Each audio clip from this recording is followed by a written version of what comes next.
민생 챙기는 거는 오늘만 하는 게 아니고 1년 12달 하는 겁니다. 1년 12달 동안 민생을 보는 게 그게 정당의 역할입니다. 그 문재인 대통령님께서도 그저께 빨리 좀 현장에 가서 이렇게 위로 좀 해드리라고 당부도 하셨고.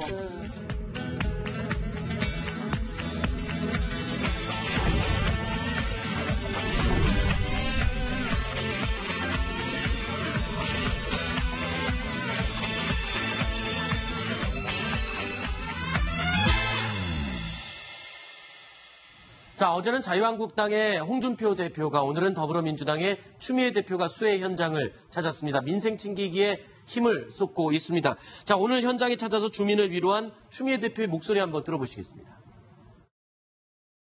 저는 뭐 현장에서 이렇게 자원봉사를 오늘 하러 온 것은 아니고요. 일손이 부족하기 때문에 자원봉사를 해드렸으면 좋겠는데 국회도 주경이나 이런 것들이 아직 해소가 되지 않고 긴박하게 돌아가고 있는 상황이고 현장을 애로를 좀 청취하고 중앙정부 차원에서 당이 건의해서 좀 신속하게 될 수 있는 부분을 듣고 싶어서 현장을 진단하기 위해서 온 것입니다. 진짜 그러니까 삽을 들고 장화 신고 수해 복구 현장을 도왔던 홍 대표와는 조금 다른 행보인 것 같습니다. 네, 그래도 뭐 민생을 챙기는 그런 행보인 건 똑같지만요. 그 홍준표 대표는 그 수해 현장을 찾은 그 당일에 사실은 문재인 대통령이 여야 대표들과의 회동을 하는데 거기에 이제 불참한다는 명목으로 현장을 찾아갔던 건데요. 근데 뭐 장화 논란도 있었고 또 지각 논란 이런 것 때문에 이게 뭐 진정성 있는 그 수해 복구 현장 방문이었냐 뭐 이런 비판도 사실 있었던 게 사실이고요. 그 추미애 대표 같은 경우에는 실제로 청와대 일정이 굉장히 많았습니다. 여야 대표 회동도 있었고 네. 어제부터는 이제 1년에 한 번 있는 재정전략회의가 지금 청와대에서 1박 2일 동안 열리고 있는데 네. 어제 또 거기에 참석해서 뭐 증세 관련 발언을 하셨고요. 그래서 시간상 오늘밖에 갈 시간이 없었다고 해요. 네. 예, 그런 상황입니다. 네. 근데 저는 그 홍준표 대표의 지금 수해 현장 장화 신는 모습도 보고 했는데요. 네. 우리나라에서 이렇게 보면은 무슨 재해가 일어나면은 각 당 대표들이 막 득달같이 달려가가지고 네. 뭐 도와준다 뭐 이런데 사실 저분들이 도와줘봤자 얼마나 도와주겠습니까? 네. 오히려 심지어 그 저런 분들 오시면 수해 현장이 정리가 안 되고 기자들 그렇죠. 오고 이러니까 안 좋은 면도 있다고 그래요. 제 네. 생각에 미국에서 저런 경우에 국회의원들이 과연 재해 현장에 간 적이 있느냐? 네. 거의 기억을 못 하는데요. 네. 저는 국회의원들은 할 일이 따로 있다. 네. 만일에 저런 재해가 일어났을 때 어떻게 우리가 지원을 하고 제도를 잘 만들어서 저런 재해를 잘 극복할 수 있느냐. 이런 걸 연구하고 토론하고 하는 게 국회의원들 몫이다. 네. 물론 저분들 뭐 진정성을 훼손하려고 한 건 네. 아니고 그러니까 뭐 이런 우선순위가 있잖아요. 네. 그 우선순위가 있는 일을 먼저 해야 한다. 저는 그런 생각합니다. 그러니까 보여주기식 그런 거를 좀 안 했으면 좋겠다. 예. 오히려 현장에선 방해가 된다. 그 말씀이신데 유근영 기자. 예. 근데 또 이제 오늘 여기 방송 들어오기 전에 네. 한국당 관계자한테 좀 확인을 해보니까 어떤 내용을요? 그 홍준표 대표께서 원래 허리가 좀 많이 안 좋으신데요. 네. 그래서 뭐 장화를 그 현장에서 뭐 앉아서 신고 하기가 좀 어려운 측면이 있었다 이해해달라. 네. 그런 그 해명도 있었습니다. 그래서 네. 좀 균형적으로 보실 필요가 있을 것 같습니다. 네. 장화 논란 얘기는 요 뒤에 지금 저희가 준비를 해놨으니까요. 그 얘기는 좀 이따 나누시죠. 잠깐만요. 허리가 네네. 안 좋은 분이 무슨 봉사활동을 하겠습니까? 아유, 허리 안 좋아도 봉사할 수는 나갈 수는 있죠. 왜 그러세요 또. 네. 자, 오늘 추미애 대표가 찾은 이 현장에요. 또 깜짝 손님이 찾아왔습니다. 누구였을까요? 화면으로 확인해 보시죠. 반갑습니다, 어머니. 아이고, 어머니에서 잘해주니까 네. 우리 농업회원들이 예, 우리는 농업 내가 그랬어. 우리는 농업 회원들이에요. 네, 우리 이쪽에 사시고 저 저기 네. 예, 고마워요. 네. 네, 뭐 저기 수해 피해 본 주민들 입장에서 보면 깜짝 손님이 많은 것 같습니다.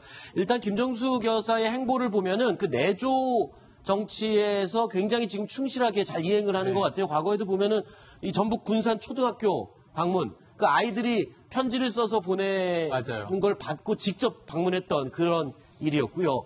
이 만두집 방문은 뭐 어떤 내용이었죠? 왜냐하면 그 예전에 네. 후보 시절에 문재인 후보가 유세 중에. 새만금을 간 적이 있었어요. 네네. 그게 이제 가깝거든요, 저기하고 네네. 군산하고. 그 군산에 있는 저분이 정말 좋은 정치 해주세요라고 네. 하는 메모, 손편지와 함께 만두 한 세트, 100개들이 한 세트를 네. 선물을 했어요. 아하. 그게 이제 마음에 남아있던 거예요. 그래서 당선되고 나면 반드시 오겠다고 약속을 했는데 그 약속을 지키기 위해서 네. 당선된 뒤에 대통령이 된 다음에 대통령 못 가시고 김정숙 여사가 수행원 50명과 함께 가서 네. 여기는 주로 이제 포장해서 나가는 집이거든요. 네. 앉을 자리가 별로 없어요. 아하. 그래서 극구 사양인데도 불구하고 50인분을 팔아주셨습니다. 저희 가서. 네. 그래서 아마 저 집은 아무튼 김정숙 여사가 다녀간 곳 이러면서 유명세를 탈 것 같아서 네. 저 만두집 사장님한테 하는 좋은 일이 된다고 볼 수 그랬군요. 있겠죠. 이 만두 보니까 만두 먹고 싶네요.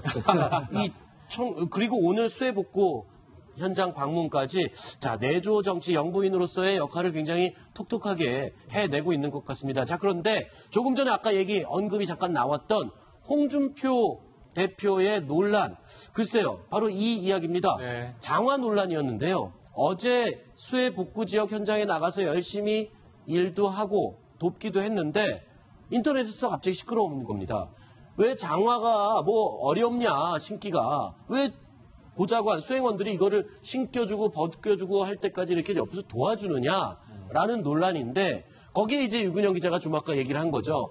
홍 대표가 요즘 허리가 안 좋아서 보좌진들이 잡아준 것이다라고 해명을 했다고 하는데 글쎄요 생각마다 다를 것 같습니다만 저는 뭐 이렇게 하는 게 잘못된 건가 싶은 생각이 들어요. 옆에서 좀 어르신이 신발 신을 때 좀 보조를 해줄 수 있는 건 아닌가요? 의외로 이게 오버랩이 되는 게 뭔지 아세요? 네. 문재인 대통령이 대통령 당선되고 나서 청와대 갔을 때 옷 벗는 거 생각나시죠? 그랬죠. 그때 비서관이 받아주려고 그랬어요. 이거 이 정도는 제가 할 수 수 있습니다. 그런 자세를 보여줬어야죠. 아니, 이거 물론 당일날 같이 대비돼서 SNS에 뿌려진 사진은 문재인 대통령은 야당 대표들 맞으려고 했는데 별명이 생겼습니다. 네. 홍데렐라, 신데렐라 유리구두 신겨주는 모습 같은 네. 또 다른 건 이제 장화 씨는 홍준표 뭐 이런 네. 이제 좀 이제 우화나 만화에 비교되는 패러디가 생기고 있는데 네. 이게 그렇게 좋은 별명들이 아니라는 거죠. 그러면서 또 하나는 정청래 전 의원이 자 장화는 이렇게 신는 겁니다. 또는 이제 고 노무현 대통령이 이제 농가에 가서 작업하느라고 장화를 이제 신고 벗는 모습 네. 이런 모습들이 계속 비교되다 보니까 네. 근데 문제는 또 5시간 봉사하러 갔습니다 했는데 1시간 남짓하고 올라가 버렸거든요. 그런데 오늘 김정숙 여사는 또 수해 현장 가서 4시간 동안 이제 젖은 물건들, 옷가지들 다 같이 정리하면서 자원봉사를 했어요. 그러다 네. 보니까 약속 시간도 못 지키고 근데 SNS에는 또 홍준표 대표는 저 삽질을 했습니다. 이렇게 네. 했는데 삽질 도대체 얼마나 하셨습니까? 40분 도시락 드시고 이런 이제 좀 뭐랄까요? 비판들이 난무하는 것을 홍 대표와 자유한국당 관계자가 경청하는 게 중요한 시점인 것 같습니다. 네. 자, 일단 홍 대표의 장화 신는 모습, 글쎄요, 모든 사람이 비난을 하는 건 아니고 문재인 대통령과 자꾸 이렇게 비교를 하고 대조를 하고 싶어 하는 또 문재인 대통령을 좋아하는 사람들의 입장인 거고 또 그렇지 않은 사람들이 볼 때는 허리가 안 좋은 연세가 많은 어르신이 신발을 신는데 잡아줄 수도 있지 않냐 이런 또 자연스러운 얘기도 있고요. 예. 일단 요즘은 그 김정숙 여사의 어떤 현장 방문이 좀 좋은 평가를 받는 것은 네. 단순히 정치인이 많이 가고 네. 현장을 간다는 의미보다는 거기 스토리가 더 찌어지기 때문이거든요. 네. 그러니까 여러 번 가는 것보다는 한 번 가서 제대로 된 스토리를 만들고 오는 게 정치적 효과가 더 높다는 겁니다. 아. 특히 김정숙 여사는 현장에 가서 꼭 하시는 말씀이 제가 선거 때만 오는 거 아니에요? 네. 표 받으러 온 거 아니에요? 이 말씀을 굉장히 많이 하시거든요. 네. 물론 그게 이제 정치적 수단으로 활용한 측면도 있지만 진정성을 인정받기 위해서는 좀 스토리를 좀 입히는 그런 정치인들의 어떤 셈법이 필요할 것 같습니다. 네. 홍준표 대표가 약간 그런 부분에서 조금 부족한 부분이 없지 않나 그런 지적을 애둘러서 유구현 기자가 해보겠습니다.